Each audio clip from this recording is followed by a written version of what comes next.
with Intention, a podcast where we bring you stories from around the globe.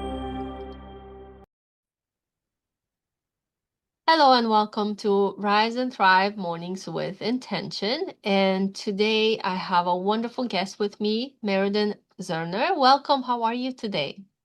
I am well, and I am well because I started off my day with a warm cup of coffee, a dog in my lap, and I do like a little gratitude practice that just kind of sets the tone. And I had the time for all three this morning, so I'm doing very well.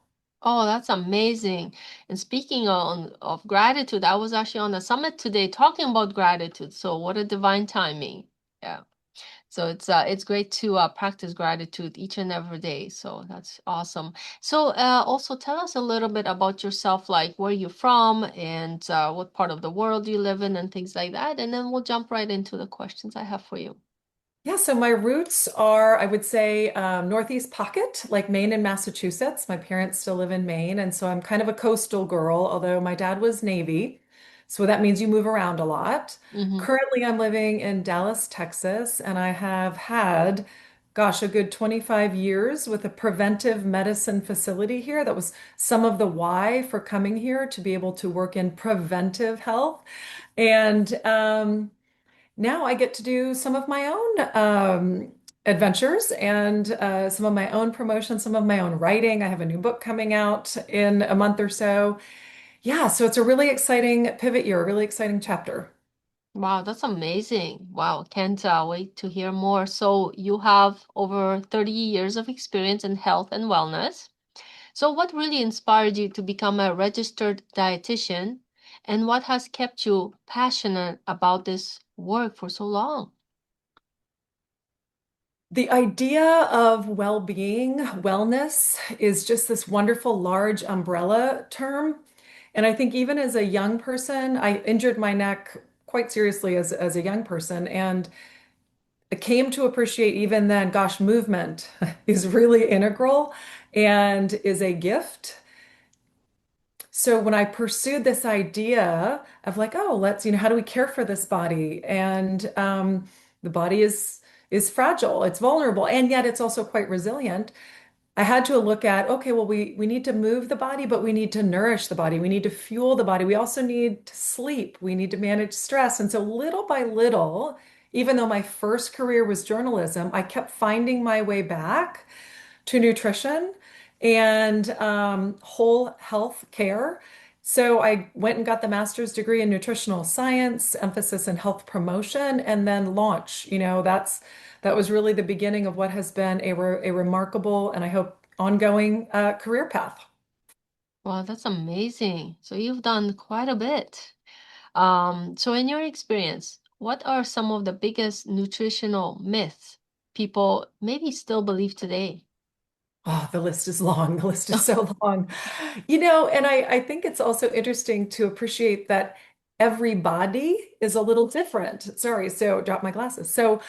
Um, what might work for one person, we need to tweak for the person standing next to them. I mean, some things are universal. We all need hydration. We all need optimal protein. The brain really benefits from a certain amount of omega-3, L-methylfolate. Some of us metabolize it, some of us don't. So these are all things that we want to look at uniquely and individually to tailor them.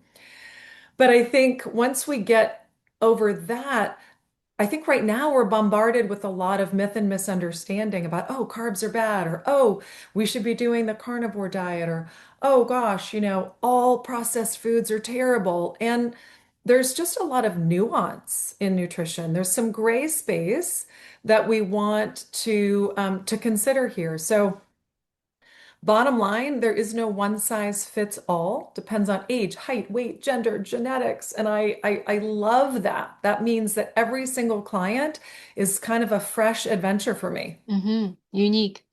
Unique. Yeah. Wow, that's amazing. So, but is there one myth that maybe stands out the most, or no, not really? Gosh, right now, I think it's that to live a long and healthy life, that you need this like superfood longevity hack. Like Mm, there's going to be that one food or that one supplement that is going to just catapult everybody to, their 100 years and just thriving. And it really is not at all the case. It is a mosaic. It is a recipe for well-being. And so I have to look at these different foods and what they provide and how do they interact, right? mm. And are there any sensitivities that we need to be mindful of? And so this idea that one pill or one supplement or one food's just going to be the end all be all, I think that's a huge myth. It Yeah. is the it is the synergy. It is truly a recipe for well-being. Yeah, and it's true. And it's funny because I love nutrition too. Like whether I eat healthy all the time? No, not at all. I have a 7-year-old. We tend to have ice cream days, these days, whatever. But I did read somewhere across the books because I do like studying different topics. And I noticed that exactly what you said earlier, that like for example, it says dates. Dates are very healthy, but and that's why I like to hear your perspective on it. It says that dates are very good, but depends what climate you're from and based on your body. Sometimes it's a good thing for that specific person, and sometimes it's not because it was talking about heats and things like that. Have you heard about that? Yeah, dates aren't the only food.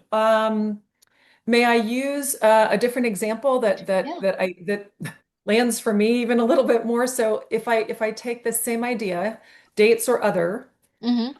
and let's look at coffee for a second. Mm.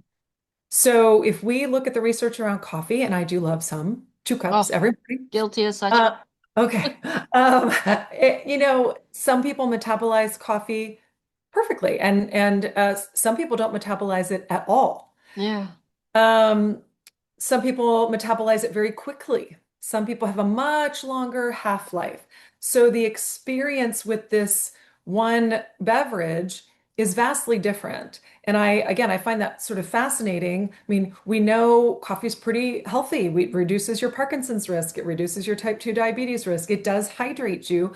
But gosh, if you're the person that doesn't metabolize it well, ooh, it's going to be a problem and you're going to have fluttering heart and there's going to be lots of other issues that come with it. So to look at your origin, maybe where you're from, not everybody, metabolizes lactose or dairy products Mm. well.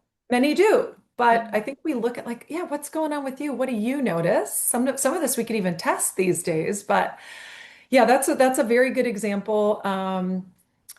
Some people don't do well with soy, some people do. And I don't ever just say universally, oh gosh, everybody shouldn't be doing gluten. Maybe, kind of depends on where you're from, how sensitive things are. It's a very interesting conversation. And so I don't love these bumper sticker, like, oh, gluten's bad or seed oils are bad, because there's so much more science and conversation in there. Yeah, yeah, definitely. I have some people in my family like, you're drinking way too much coffee. It's so not good for you. I'm like thinking, yeah, but my body seems to like it. Nothing wrong here. So Yeah, and yeah, I don't, anything. and I know like green tea is great for you too. I Yeah. just don't happen to like the taste of it. So that's okay. That's Yeah. okay. And I love, by the way, that you're going to have an ice cream cone with your 7-year-old because food and nourishment is so much more than just the elements, the calcium and the iron or the fiber. It really is the experience. And I Yeah. want to be able to slow down and have a delicious, creamy ice cream cone in the summer with my kids. And I think that's worthy. And if we're not able to budget for that or carve that out in our lives, I think we're really missing out. Mm-hmm, definitely. So many people do struggle with consistency. Why is changing our habits often harder than learning what to eat? Oh, habits. So, as a young dietitian, I will be honest, I would have maybe handed you a piece of paper and been like, here, 1600 calories. And, the math was just sort of black and white. Um, Probably not really helping a lot of people. Not that I wouldn't have intended to, but, you get older, you get wiser. So, down the road, really appreciating that it's more about behavior change than it really is the math, right? And behavior change, we're humans, it's hard, but we've learned more about how humans can change. We totally can. It's usually micro changes, it's small Mm-hmm. steps. It's the atomic habits, it's the tiny habits, and all of those great researchers. It's usually one small change at a time. And within that, we set ourselves up for success to make it a half a step easier, right? So the tennis shoes are either in the trunk of your car or they're by the door. The apples are at eye level in the refrigerator. The Girl Scout cookies are in a paper bag stapled in the garage fridge, so they're harder to get to, right? Whatever that habit is, we're going to try to A, piggyback it with something you're already doing so that it just becomes part of the routine. Like I stand on one foot when I brush my teeth because I want balance challenge every day. But Hmm. when I brush my teeth, it reminds me, oh, yeah, this is where I'm trying to do that thing where I'm really doing my balance work. So piggybacking it with something you're already doing means we're more likely to embrace it and not feeling like we've got to make 20 changes at once. Mm-hmm. So a small step at a time. Sometimes it's getting a dietitian's help or getting a physical therapist's help or having an accountability partner to just get over the hump of that initial challenge that is this change, right? It's usually they say, gosh, 3 months before it feels like, oh, this is part of my rhythm. This is now part of my lifestyle. This feels reflexive. So Mm-hmm. maybe you have people walk with you and support you in those first couple of months as you integrate. Kind of depends on how big the change is and how Yeah. critical it is. But those are really helpful tips, I think, tools. Mm-hmm. Definitely. I love that. And I think that when you start feeling like you're slipping again, because it does happen, we have all have our moments. I think it's important to have those people to come back and it's like, okay, I need your help. I feel like I'm slipping to get that motivation back on track. Because I've been there and I know people who've been there too. And sometimes we fall off the wagon. It's harder to come back on the second, third round. So I have a colleague. She runs a program called Humanity First, Humanity Shared out in Boulder, and she says it this way. We don't, as human beings, we don't ever expect, and it wouldn't be fair to expect, but we don't ever expect that we don't like slip a little bit or kind of sidestep or fall back, fall off the wagon, as you said. Mm. It's more how quickly can we catch it? Yes. Um, you know, we don't spin out as far. We ask for help sooner so that we can kind of reroute and get back on the main road again. But we will all kind of detour. And it's just, is it a short detour or is it extended? You ask for help and we can kind of get it back on and it's a short detour. I think that's fair. Mm-hmm, definitely. So, as a certified health and wellness coach, what behavioral strategies help people create lasting lifestyle changes? So the first thing I spend time on with a client is getting to the roots of it. I think sometimes we focus on the leaves of the tree, right? We actually want to get at the roots. Yes. And the roots, in my humble experience, are about the why. Like, what is this going to do for you? Because inevitably, whatever habits we have going, they're serving us in some sort of way. Even the ones that we might view as not so good or bad habits, they're kind of serving us. They're giving us protection. They're safe. They're the known, whatever it is. So getting to, hey, what's it going to feel like to make this change? How is this going to positively influence your life? Why does it matter to you? And so using a positive psychology lens to get at this deeper why, to keep coming back to, hey, as this gets challenging, and it will, let me just get a clear vision of my future self. Let me get a clear vision of how this is going to feel. And I think that helps dictate next steps. So at that point, I'm going to suggest, okay, let's look at, 3 areas that would help create this impact. And now let's pick one of them. And then let's look at 3 specific and measurable things that we can write down that are actionable. You could actually do this week, you could do tonight, tomorrow. And do what kind of help do you need to get going on those 3? Mm-hmm. And then we check in a couple weeks, be like, hey, how's that going? Because sometimes it's like, oops, you know what? I kind of overshot on that. Or gosh, I needed more help in this arena. Or, the roof fell in and so I couldn't get started. I think the ability to come back to the drawing board and reset is just such a gift. And I always want to remind people of that. Literally, meal by meal, day by day, we can change the plan, we can adjust. We're very versatile that way. Hmm. Amazing. So, what role does mindset play in achieving better health and wellness outcomes? Oh, mindset is, I think, huge. I mentioned positive psychology. You can actually get a degree in positive psychology right now at the University of Pennsylvania. They have phenomenal free resources there, tests you can take, and just things that really shine the light on who you are, what you bring to the table, how you can kind of change your mindset.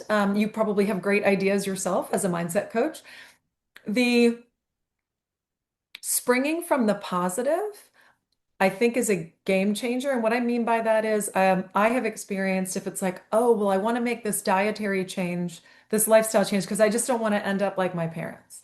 It kind of has more of a negative impression versus I want to feel energized. I want to thrive and be able to go on a bike ride with my kids 10 years from now when they have kids. You know, Yeah. there's just more of I'm looking forward versus, oh, I'm just trying to avoid that. Hmm. And you may be able to say it even better, but I think that framework that is more light and positive is just more exciting. It doesn't feel as rigid or restrictive or as critical.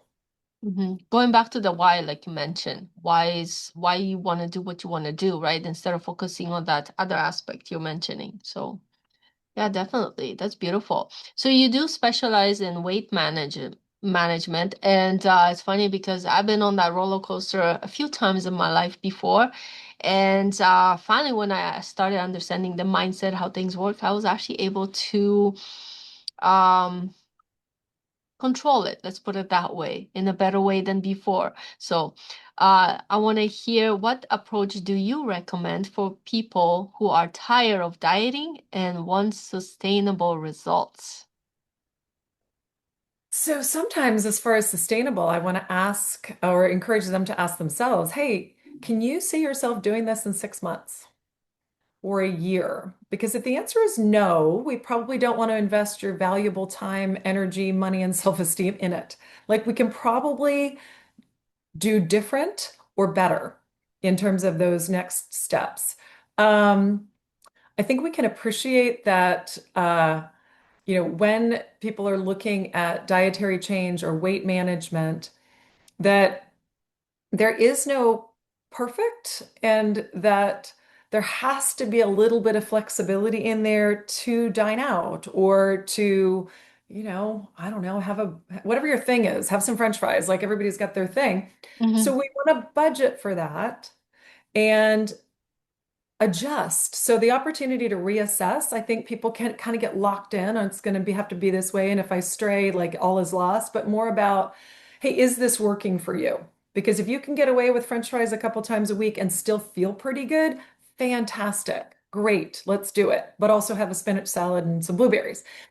But if we find that we can't get change, we can't get traction, then we may have to look at, yeah, maybe this is the chapter when the French fries are just once a week. Like, let's figure it out Hmm. together.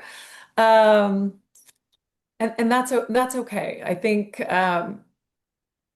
recognizing that there is no one size fits all is remarkable. And I think too that, when you said, "Hey, I got to this place where I was just kind of navigating it a little bit better." In better control, your whole brain and body, we kind of relax because we're not like, oh, like we got to do Yes. this thing. And there's sort of this, rigidity and this intensity that can cue the fight or flight response in the body a little bit. We really want this rest and digest to the best of our abilities. And whether that comes from giving yourself permission and a little grace to have some indulgent foods from time to time, whether it's giving yourself the chance to rest and put your feet up if possible, knowing that you can start again tomorrow, like those kinds of things provide different cueing for the brain that benefits digestion, that benefits this whole metabolic process. Hmm. I myself love food, and I've been to a lot of places around the world, and of course, you want to taste things, right? You want to have, but sometimes it's hard to stop. But I myself follow not strict because I don't want to call it that because right away your brain's like wraps around itself around that. It was like, oh, it's strict. But what I do is call it a cheat day once a week. But I was just thinking about something when you were talking, and I was like, sometimes it's like, oh, the whole week I'm gonna be good, and at the end of the week I'll have my favorite dessert or something. What if it doesn't have to be food? Because if we notice that our weakness is food, because we love ice cream or fries or whatever, maybe sometimes you gotta tweak it instead of food, have like, okay, once a week I buy myself something, whatever it is. It doesn't have to be expensive. I'm like, you know what? Because I kept up with it a whole week, I'll buy myself a new pairs of shoes or a nice top or something. It's good to tweak it sometimes, but you got to know your weaknesses too so you can work with them. So for me, it was first time I did it, I really stuck to my routine. I was really wanted to, I had my why, of course, like you mentioned, and I had, because when I couldn't fit that pair of pants after some time, I'm like, that's it, I gotta do it, and I stuck Do it with again. it. But then I actually let go. I fell off the wagon for about a year or so, and I'm like, ooh, one day, 2 days, I fell off, and I'm like, after a year, I'm like, you know what, time to get back on. No more excuses, and I did it again. So I know we are capable of doing anything we put ourselves into it, but we do need that either compatibility partner or mentor or whoever, nutritionist, to keep us, aligned and on track. So I think what you're doing is beautiful. That's why I was so happy to have you on my podcast because nutrition is very important to keep ourselves more aligned and all the good stuff, right?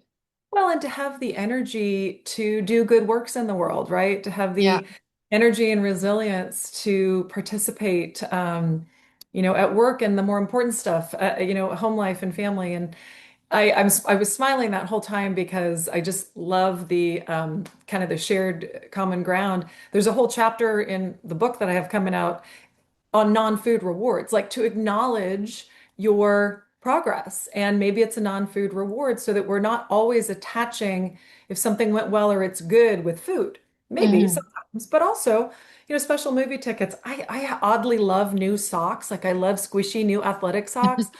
So like I may reward myself with that. It might be a massage. It might just be um, quiet time sometimes, which for busy working parents is like the ultimate reward.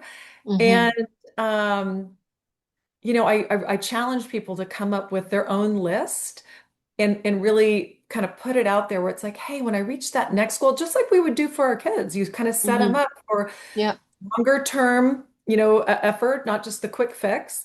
And like Mm-hmm. when we arrive there, let's pause and acknowledge this accomplishment. Good job, you. And I think that inspires the next lap. So I do love the idea of different kinds of rewards, different kinds of ways to acknowledge your efforts. Mm-hmm. Definitely. You gotta. But one question that I want to ask, with so much nutritional information available online now, how can people determine what advice is trustworthy and what is simply marketing? Ooh. So I don't ever want to throw shade or um, make anybody feel less than or feel bad if they're getting their medical information from, TikTok and Instagram. Quite a few people are, depends on the generation. Mm-hmm. But the realities are that only 3 to 6% of the folks that are putting out some of that information in those arenas are actually credentialed. And so you're getting a lot of hype, a lot of marketing, as you said. And it's very distressing to me because some of it is quite harmful and costly. So I think we look closely at where are you getting information from? And do you trust the source? Can that information be validated? Like, in my head, just because of my education, I'm like, okay, well, what did the American College of Cardiology say about that? What does the American Academy of Pediatrics say about that? What does the European Union's scientists, when they weigh in, like, what are they coming up with? So there really are some credentialed spaces. And I'm always going to run it through that lens. At the same time, open to research is ever evolving. And we've got this lens, and then there's gray space. So we've got Hmm. A grade science, we've got B grade science. I mean, I'll explore B grade. If it means that we've exhausted the A grade and people aren't getting results, we might look at B. But I'm definitely not going to have people consider some of the C and D stuff. So if you can't show me that it's a human study and it's, had great results and that people who know what they're talking about have also given the green light on it, your time is too valuable, your health is too valuable. I'm just not going there. I will keep coming back to be like, hey, where are we now with this research? Like peptides is kind of an interesting conversation. Some have good research, some don't have any human studies yet, but I'm waiting. I'm waiting. They may be coming. Um, so looking closely at, does this person have many degrees in the field? Does it seem like common sense and sustainable? And can it be validated by some of these other big deal wise professors, researchers, physicians, that kind of thing? Yeah. And I think it's really important to be in the knowing, like not just go blindly into things that you see. With everything that we have around, you have to use your brain sometimes, right? People say. So, yeah. So you are also certified specialist in sport dietetics. What are some common nutritional mistakes active adults and athletes make? I mean, we don't have to go into details, but what are your thoughts on this? So I do work with professional athletes and I work with wannabe athletes and up and coming students who are on the athletic track. We're all kind of athletes in some way. So a lot of the recommendations I would make for athletes, elements of that make sense for all human beings, right? We want you to sleep well to do the repair work. We want you to have enough total energy, carbohydrates, enough protein to do the repair work. Um, I think that sometimes people maybe don't appreciate how important these three headers are in relationship. So I can get an athlete that's eating well and going through the physical protocol that their coach has given them. But if they're not sleeping well or they're highly stressed, it absolutely affects their performance. Same thing. If I have somebody who's sleeping well and they're doing the workouts that their coach has given them, but they're not really paying attention to nourishing their body or they're doing a lot of fast food. No offense to the fast food, but certainly it's not going to help people, win gold medals. Um, yeah, we have low expectations for their potential, right? For their performance. Genetics, pretty powerful, but we really want to tap these tools and to see what's possible. I think additionally, some of my younger athletes and maybe people, again, want the supplement to be magical. They want to take the creatine and then, waha, I can, hold on to my muscle mass better or gain muscle. And it's like, yeah, yeah, that's actually a garnish. Like that's an earring. It's small. You're going to have to do the heavy lifting. And you're going to have to sleep well. Oh, and then the creatine will be helpful. So, I think appreciating that the foundation is critical. And if we're not doing the foundational work, some of those other bells and whistles that they get lost in, just not going to have an impact. Hmm. I agree. Whew, lots to think about. So, preventative health is a major focus of your work, as we know so far. What are some simple changes people can make starting today, even to improve their long-term health? So again, I'll go back to this vision of, okay, my future self. What do I want my future self to be able to do? Um, Do I want my future self to be cognitively sharp, to be able to get up and down, to be mobile, to be driving? Do I want my future self to be able to play with the grandkids? And so we want to start thinking about how do we get there? And the choices that you make today really dictate your future self's capacity, your future self's health future, right? So if we give thought to that wonderful future self, does it mean that we check in on our labs so we are always on top of, oh gosh, it's trending down, like, or trending up, like, let's get after it sooner rather than later. I really do think appreciating that stress for many people right now, for 1,000 reasons, whether it's financial, um, political, emotional, like it will affect your health. And so to devote time to some stress management strategies, coping strategies, things that allow you to dial it back a notch, breathing practices, yoga, those absolutely affect your future self. And it's doing things that you can do now for the heart that influences the brain. We know what we're doing now is going to somewhat dictate our cognitive capacity, you know, 20, 30, 40 years down the road. Now that's 50% genetic, 50% lifestyle, but what we're doing now will influence how sharp we are and what we're able to do 50 years from now, 40 years Mhm. from I better go for a walk today then. No. now. If that's what we get out of this, our time together, it's a win. So I love walks actually. I try to do them more often than not, especially summertime. I love it. My daughter loves biking, so yeah, we get out in the summertime a lot. So Get a little at vitamin least, D. It's yeah, good. yeah, exactly, right. You got to do something, and swimming and things like that. Yeah, I used to do a lot more sports when I was younger. Maybe it's time to get back into more sports. So, your wellness philosophy is do the best you can with what you have, where you are. So, can you expand on the philosophy and how it can help people move forward without striving for perfection? Yeah, perfection's kind of a dirty word in my book. Progress for sure. Uh, Doing the best you can with what you have where you are, I think, I hope, really invites people to consider sometimes there's a lot going on. Sometimes you can't remove the stressors. Sometimes we really don't have the time to do all the meal prep and cook from scratch, you know? We're going to have to figure out how do I microwave that meal really fast and have it be a little bit healthier? Like, what can I do with that? So, there have been chapters in my life where I just didn't have as much capacity, especially when I had the two kids and they were younger and they had needs, and I was caring for aging parents. And so, if I don't have an hour to spend in the gym, maybe I don't even have 30 minutes for a walk. But if I can figure out 10 minutes in the morning for a walk and 10 minutes in the evening for a walk, that's the kind of strategizing that we're talking about. Like, what can we do here? What is possible based on the very real challenging circumstances that people are facing?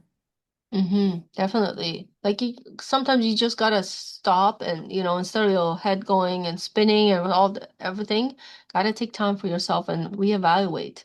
So looking ahead, aside from the wonderful book you have coming, which we're definitely gonna share in the comments here in the video, what excites you most about the future of health, nutrition, and wellness?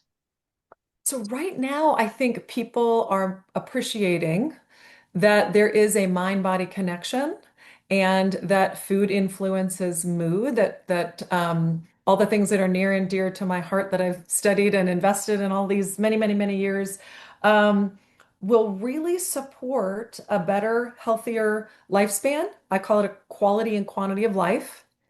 And so I think there's more interest in how can we do this?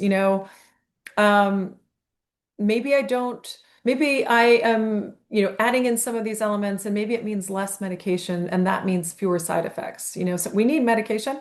We need it sometimes, for sure. But at the same time, if we can care for this amazing body of ours a little bit better, then maybe we have more energy. Maybe we can do more. I think that the conversations are expanding and that the interest around this kind of self-care, recognizing, hey, self-care isn't selfish. That was kind of my mom's generation. Self-care is self-care. And if I'm grounded and have a good mindset, outlook, I am a better mom. I'm a better friend. I'm a better neighbor.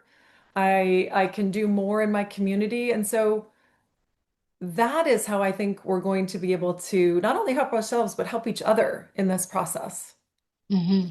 And definitely the generation go ahead of us too, because if what they see we do, I mean, they'll learn from us, our kids and stuff. Like I have a 7-year-old, so she's definitely watching and seeing what I do, and it will affect her right down the road too. So if I'm constantly scrolling, she'll learn that. If I'm eating nutritious stuff, she'll learn that that has value. So and on and on. So the name of the podcast is Rise and Thrive, Mornings with Intention. So my last question is, how important do you think it is to set intentions, either first thing in the morning, throughout the day? What's your idea on that, please? As someone who is also a yoga practitioner, I feel like we set intentions at the beginning of a yoga class because they help to clear the chatter. They help us with a little bit of clarity about what's important and what is needed in this moment. And so I feel like intentions allow us to pause and reflect and kind of channel that more positive energy. And even if it gets us through the next hour or the next half day by half day, I feel like the intention is pretty critical. A very, if it's not the base brick in the foundation, it's definitely one of the base bricks in the foundation for this more positive, vibrant life. Mm-hmm. Beautiful. Well, thank you so much for being here on this podcast. It's such a beautiful topic. I wish we had all day to talk about it, but I hope each and everyone listening got something out of this beautiful episode. And I can't wait for your book to be out. Again, it will be on Amazon, correct? Yes, on Amazon. And then, if you just want to explore some of these fun topics, all of the blogs and some of the recipes on my website are free. They're just available. You can download them and, or enjoy them and hopefully get inspired by them. And that's the meridanzernernutrition.com. So yeah, those are just available. This is something I'm passionate about and want to gift to people. Awesome. And your website looks amazing. I had a look at it. So feel free to reach out. We are here for you to help you. So stay connected, follow us so you don't miss anything. Thank you so much for being here. And thank you everyone for watching. And that's it. Wow. Take, take care, everyone. Have a great day. Bye-bye.